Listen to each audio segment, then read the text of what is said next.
somebody's wife, somebody's mum with Anastasia Jade.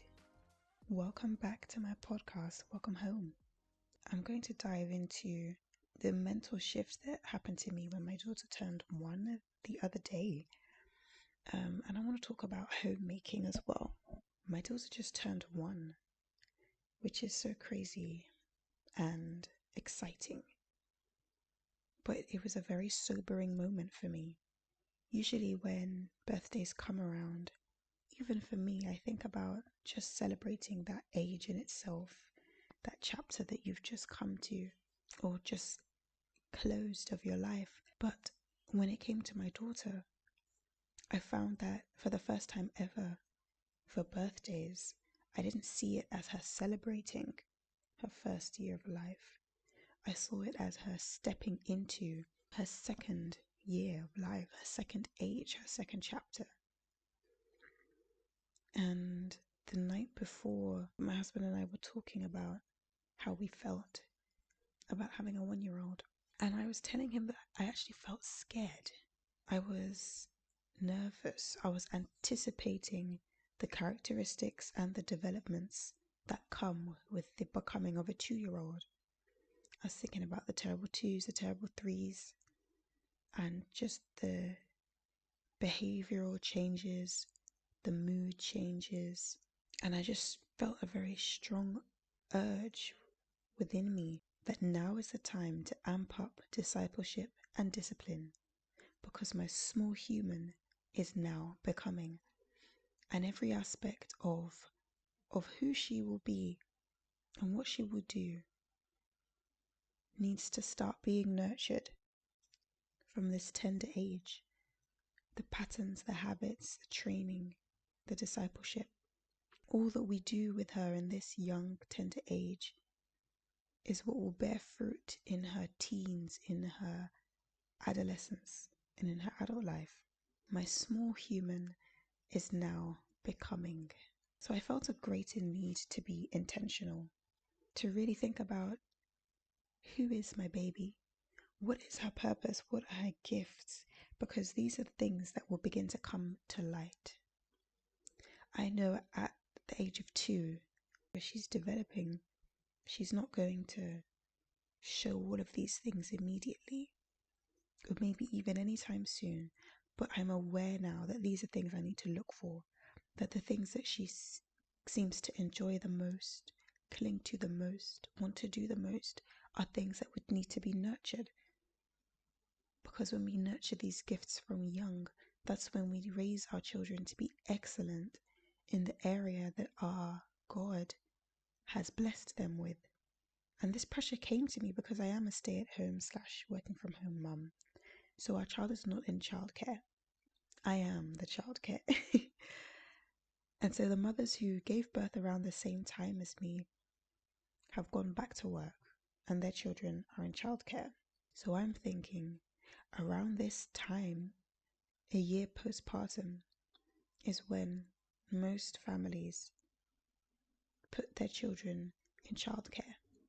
So I'm thinking, let not my child be behind on development, on socialization, because she's not in childcare. So I'm now ramping up activities for her during the week. So we decided for me to stay home and focus on family and homemaking. Part of that is me making sure that my baby is not isolated. So I started researching local baby groups, and I literally made a timetable with 2 to 3 different options per day where I could go, and I've become diligent in it. Something that I had been failing to do for the past year, where realistically I took her to library rhyme time like 3-4 times, and things I paid for maybe 4 times. But I was never consistent. I really tried to be, but I honestly had no motivation to actually go anywhere. But now I know that this is something that she needs, especially as at the moment she's an only child. She needs entertainment and socialization with her age. I've now implemented this timetable into our family routine so that I can become diligent in it. So intentionality has been pressing on me. And something that is driving into me is that family is an organization. Family is a team. It's not just you and your husband having children. You're something. You're a unit together.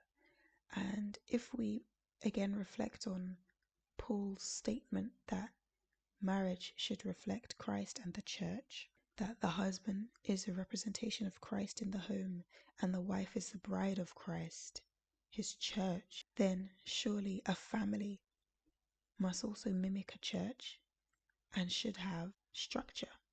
It should have structure, it should have rules, it should have an ethos, something that it's working towards. As a family, there needs to be organization, there needs to be discipline, there needs to be structure. A church cannot function without a vision, a mission, without plans, without goals, without a schedule, without a routine. And so I reflected on this, and I've been reflecting on this lately. What are your house rules? What are the little things that make your home run and tick over? What are your attitudes towards things such as money and how you treat each other? What's the standard of your household? Why can't your children play with certain people or go and sleep over at certain places? What does that or doesn't that reflect according to your family standards? What do you fill your days with? How is your time spent? And something that I am seeing the importance of increasingly as my daughter grows is routines. You can get so caught up in the Netflix and chill life, and before you know it, you've spent the whole day binging and not actually spending quality time with your family and building each other, sewing into each other, or literally just spending time with each other and enjoying each other's company. I often think of now how everyone's home is just designed around the television, especially the living room. We're no longer a dining table generation. I grew up eating around the dining table. We never ate in front of the TV. It was a separate thing to watch TV together and to eat together. And I like that. That's one of my fond memories of growing up. I think it was a good standard that we had. And so there's an ongoing debate that stay-at-home mums shouldn't compare themselves to working mums and that they aren't really working. And then there's those that do work and are the primary carer for the child still, that are angry that stay-at-home mums exist because they're able to do both. They're tired, but they're doing both. How are you a stay-at-home mum in the 21st century? And I'm not going to dignify that debate with an answer. I really think we should all focus on the running of our own home and do it well. But I will say that being a stay-at-home mum is a full-time job in itself. So yeah, if you are being a stay-at-home mum and you are working, you are doing a lot. Because a stay-at-home mum is admin, it's HR, it's accounting, it's teaching, it's being a chef, it's being a seamstress, it's being a cleaner, it's being a guidance counselor, it's being a first aider, it's being the ambulance, it's being a doctor. Only you don't clock out and you don't get a salary. And in this pensive mode after my daughter turned 1, or around this time that my daughter turned 1, I felt an urge to change my mindset. I feel the Holy Spirit really wants me to see homemaking as a job, to be more organized and more intentional. And in this instruction, I reflected on the admin job that I left behind. And I thought about the mindset and the automation that I adopted. I knew when to arrive. I knew when to have my lunch break. I knew what needed to be done during quieter hours when there were less patients. I took initiative when things didn't go to plan or if I entered a new situation. These are the kind of things that can be applied to running a home. Routines are so important, especially for children. Experts will tell you that having a routine is so beneficial for children, particularly in these two areas, in eating and in sleeping. Though your child may not have a fantastic relationship with food or with sleep, even for you, having those regulated periods for eating or sleeping allows you to know what should be happening and to work towards that. It helps you to think during your day and have goals and areas to have a break if possible, but also it creates routines and boundaries that children will continue as they grow older. When you think about it now, as adults, we pretty much maintain the structure of a day that was enforced at school. We have breakfast. If we eat breakfast, then you have a break. Maybe you want a snack. Then you have a lunch. And then you have dinner when you come home. School was definitely a place where routines were enforced. And I think about how this is something that can begin at home. And so I want to talk quickly about some things that really helped me in running my home, in being a homemaker. Now, please, I'm not a pro, okay? I'm not an expert homemaker, and I'm not even blowing my own trumpet. This is a community. Somebody's wife, somebody's mum is for all of us. And I'm just sharing what helps me at the moment. And I'd love to hear even what helps you. As always, let's talk in the comments, whether it's on YouTube or my Instagram. But I'm just going to share things that have really helped me. And as I step further into this job of homemaking, I'll be sharing more tips and learning more things. So the number one thing that my husband and I use religiously is our joint calendar. It's a digital one. It's on an app called Time Tree, and I cannot recommend it enough. It's so helpful, so easy to use. It's nice that you can see each other's schedules. We know to check the calendar before we agree to do anything.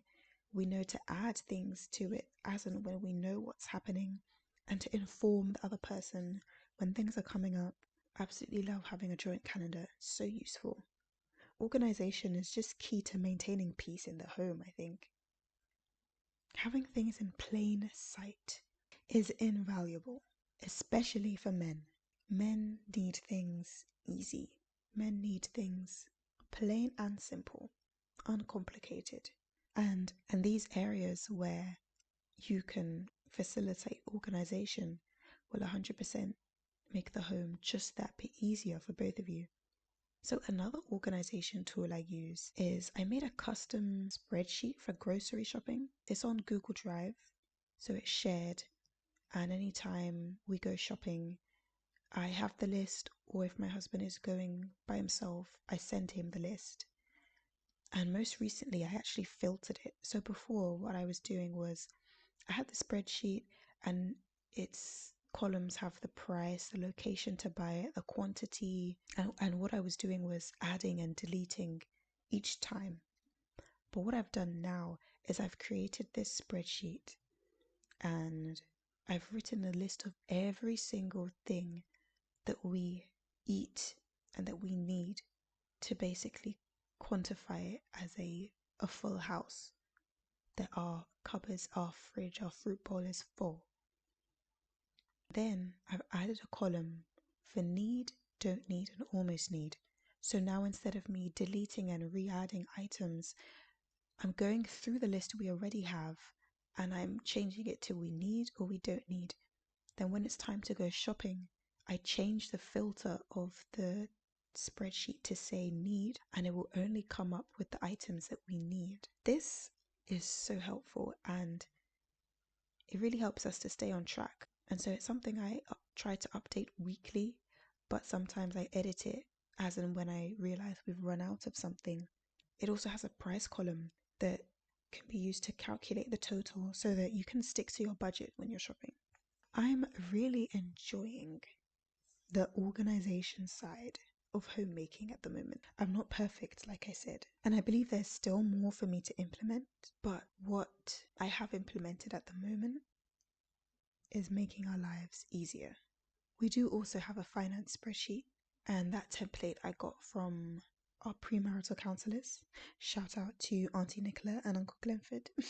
And I did modify it. I think one tip for organization in the family is, if you are going to do things digitally, then have them on a place where you can easily share them with one another. Google Drive is really great at that. Google Docs, Google Sheets.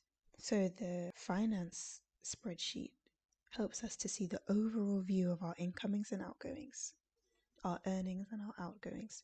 And it's very helpful actually to see what collectively we earn and what collectively we spend. And you can kind of forecast things as well and see where you might need to cut some spendings, or where you can afford to spend more, where you need to save, what you need to save towards. Having things written down in plain sight is so useful, is so helpful towards organization. So this narrative that being a housewife is a lazy job or an easy job or just isn't a job is crazy to me. Because above anything else, running a home is an invaluable job. I spoke previously in a different episode about the links between negative upbringings and children in crime that become adults in crime. Running a good home contributes to how your children turn out as adults and what they bring to the world. Running a good home gives peace of mind to the children and to the parents. When the homemaker is organized, the provider can be rest assured that their provisions are going to appropriate areas of the home. Now, being organized is a goal. It's not always achievable and it's not always easy, especially when you have young children. And depending on the type of day you have or the mood your children are in, sometimes it's harder to be productive. Some days I literally cannot get anything done. And before I know it, my husband is back home. And all I've done is cook or something. All I've done is clean. And I haven't been able to do things up to my standard. But overall, it's comforting for our husbands to come home to order and cleanliness after a day of work and being away from home. And I know you might be thinking, what? All of this and you're just thinking about your husband coming home to a nice home? Yes, I am. Because being a wife, being a mum is not thinking about yourself. Just like being a husband and a father is not thinking about yourself. If the goal here is to think about each other, and in you thinking about the other person, you are being thought of, then that's what we need to strive for here, even in the home. That you are trying to build this home that, if in the traditional sense, your husband has provided and continues to buy the food and other provisions in other areas, and how can you present this back to him in a way of thanksgiving? Thank you, husband, for being our financier. If you're a stay-at-home mom, thank you, husband, for looking after us so that I can look after our children. Allowing your husband to come home to peace, to cleanliness, to order is it's a method of thanksgiving and showing your appreciation for him and the fact that he's gone out to do work and now he's come home to you. Let's create welcoming environments for our husbands to come home back to. To take this further, there's a balance to observe between the expectations of working men and stay-at-home mums, or mums that are in employment that still cater to their home and care for their families. So either the mother has been at work all day and has come home to the children, or the mother has been home all day with the children, cleaning the home, organizing things, planning for the family. Then the husband has been at work all day, dealing with his respective duties at work.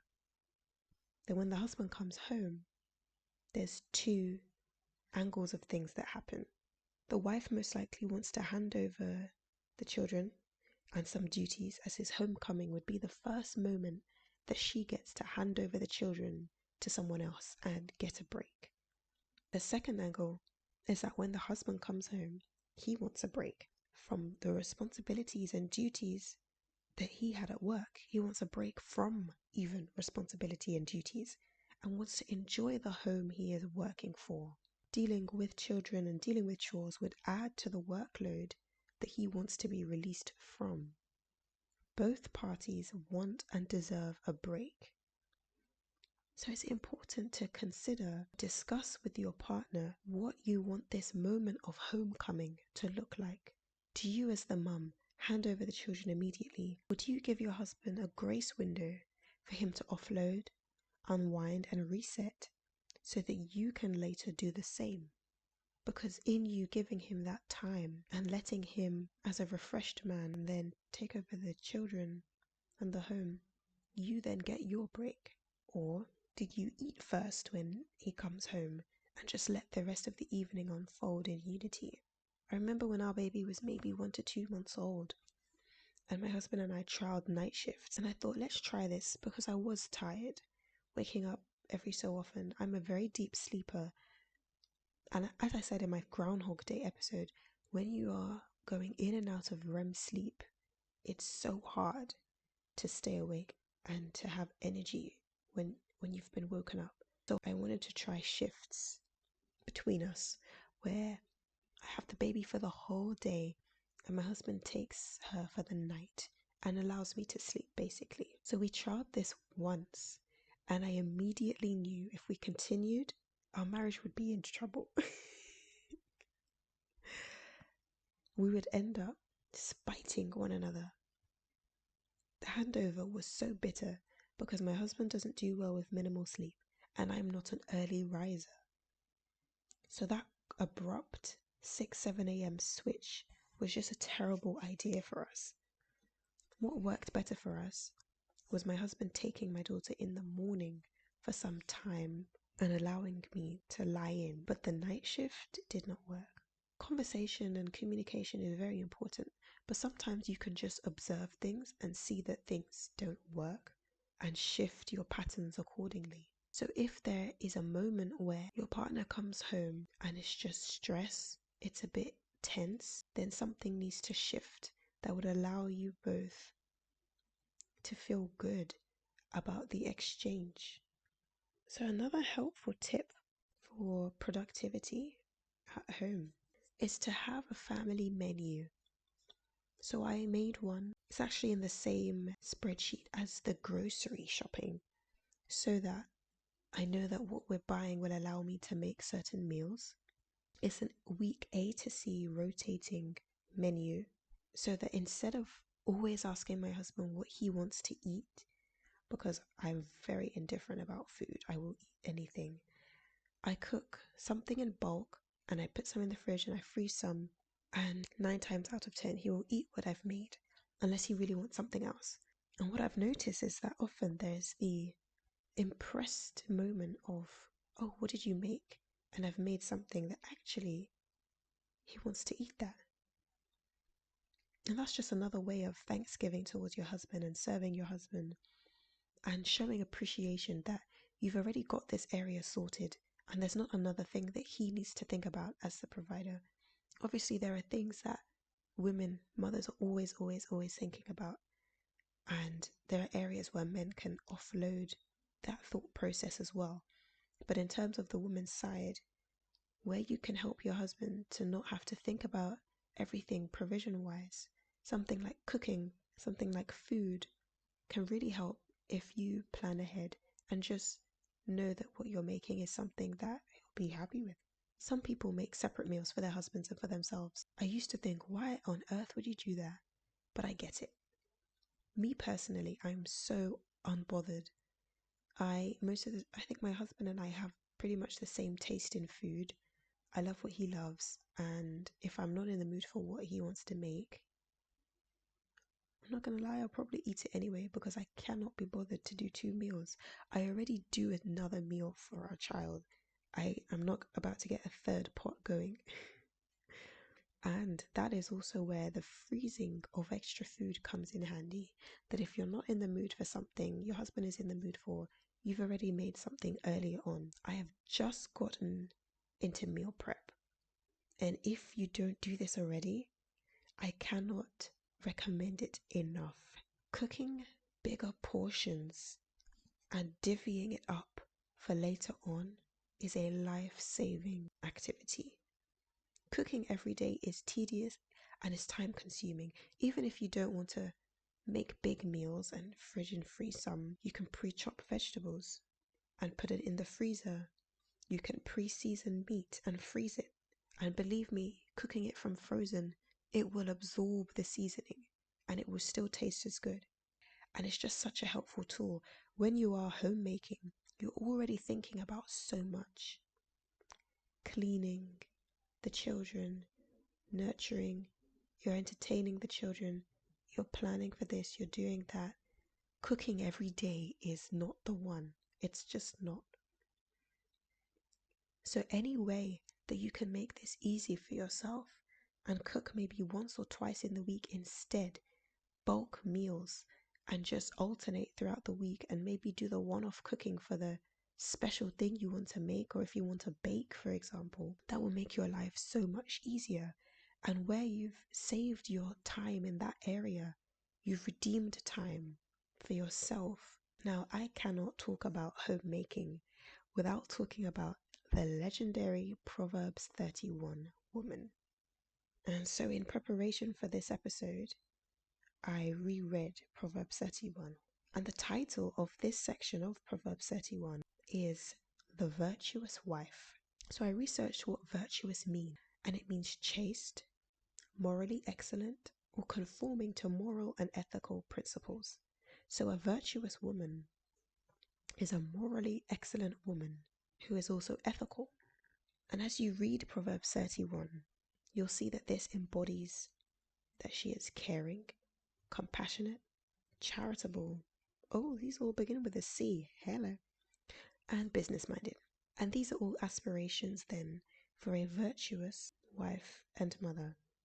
I just want to highlight this because although I'm not in the business of people pleasing online, I just want to point out that I'm not saying every woman should be the Proverbs 31 woman. If you don't want to be Proverbs 31 woman, that's your own. But for the woman who wants to be virtuous as a wife, a woman who wants to be caring, compassionate, charitable, and business-minded, here is a perfect template in Proverbs 31.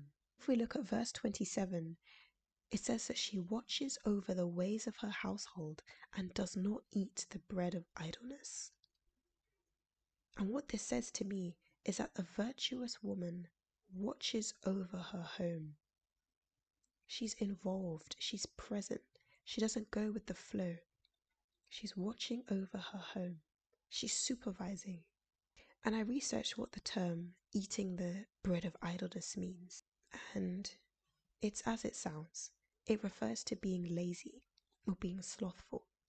So a virtuous woman is a proactive woman that watches over her household and is not idle. She's involved, she's busy, she's doing things. We learn what she does aside from looking after her family as you read on. She's into business and she's into charity, which to me shows us that these business principles in the Bible also apply to wives and mothers. In Ecclesiastes 11 verse 6, it says to us, "In the morning sow your seed, and in the evening do not withhold your hand. For you do not know which will prosper, either this or that, or whether both alike will be good." In verse 16 of Proverbs 31, we see that the virtuous woman is buying and selling. It says she considers a field and buys it, and from her profits a vineyard. So she is proactive, the virtuous woman. She thinks and she acts. How many of us are stuck in our minds? How many of us think of things to do but don't actually do them? I had to buy a whiteboard a few weeks ago to really envision what I want to do and to see it in front of me and to get that satisfaction of ticking things off and in knowing that I'm achieving certain things. A virtuous woman is proactive, productive. She thinks and she acts. She's buying and selling. She's thinking of more ways to increase the earning capacity of her household. Verse 15 says she rises while it is yet night and provides food for her household and a portion for her maidservant. So someone on Instagram actually highlighted that this verse means that she had household help. And that is 1,000% true. If she had maidservants, she had help. But I also think that if she was able to buy a field, she had money also. It might be fair to say this is a woman who had wealth or married into wealth. And if we also think that it's a king in Proverbs, then we know that he had wealth. And so though the Proverbs 31 is the woman that every Christian is obsessed with using as an example, and even me here, we also have to remember context. And I think context is important for any part of the Bible you're reading. But if we look here, a virtuous woman in this example is married to a prince, most likely, or a king, and she has money.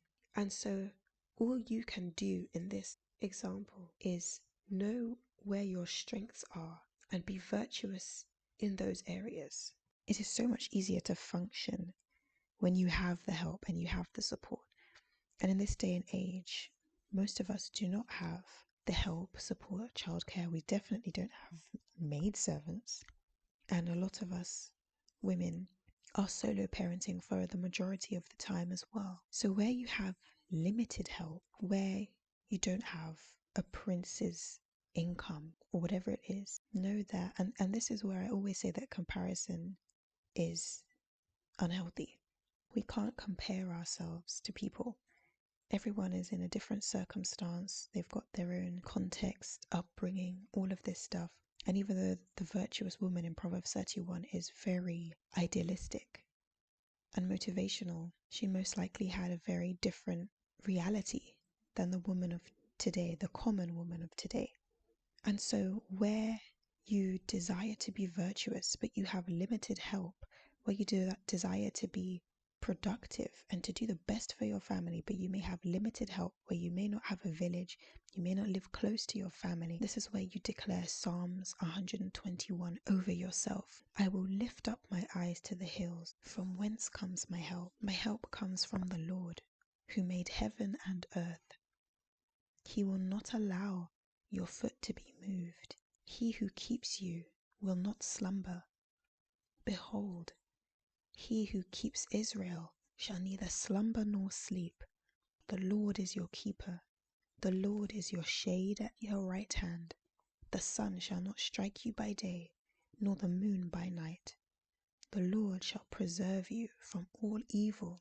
He shall preserve your soul. The Lord shall preserve your going out and your coming in from this time forth and even evermore. Just declare that over yourself, and where it says you, change it to me. Make it personal and declare God's strength, his provision, his shade, his protection over you. Because the Lord sees you and he sees your children. And because you are stewarding the lives of his next generation of vessels, he will provide for you. He will watch over you. He will care for you so that you can look after them and nurture them. It's not something to be done alone. And we see that in Proverbs 31. Motherhood is not to be done alone. Running a home is not to be done alone. We need a team. We need a village. We need support. And where we may not have that in the physical capacity, we have it in God. The one that made you, the one that designs you, he has not abandoned you. The Lord is truly your strength and your help. If being a virtuous woman is your heart's desire, ask the Lord to equip you to do so, to be so. Lord, would you give me the resources to be this virtuous woman, the woman that my husband can safely trust me and will have no lack of gain, that my children will rise up and call me blessed, and my husband will praise me because I serve my family well and I fear the Lord.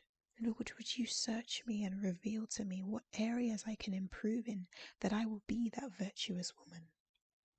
Wifehood and motherhood is not to be done alone. When you are a wife, when you are a mum, you are part of running an organization. As your child develops, you are now responsible for what this sponge is soaking up. They say children are sponges. It's so true. You will see as your baby grows how they just copy you. Everything they've learnt, they're copying from you. They're copying from somewhere, from someone. Teach them the right thing. Disciple them in the right way. I was discussing with my sister-in-law how much pressure it really is to raise a child, because you have the responsibility to teach them right from wrong. You have the responsibility to guide them as they stabilize their emotions and behaviors and hormones. It's such a tender time that things can really go wrong if these early stages are not gotten right. And I don't say this to be scary, but again, to bring that weight, that soberness that comes with planning a family. Children are adorable and they're fun and they're hilarious. And there's so much you can learn from children as much as they will learn from you. But a key element to being a parent is teaching and leading by example.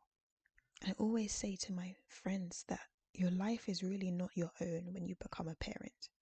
And not only is it not your own, but what you do is no longer just for you or for your partner, but now you have a new life that is watching you and observing you and seeing what you do as an example to follow. And so you have to put away your desires to live for yourself and do what you want to do, and think of what implications your behaviors, your routines, your patterns have on your children. And some people might hear this and say, you're thinking too far. And that's okay. You can carry on doing what you're doing. But as for me and my household, I believe it is that serious.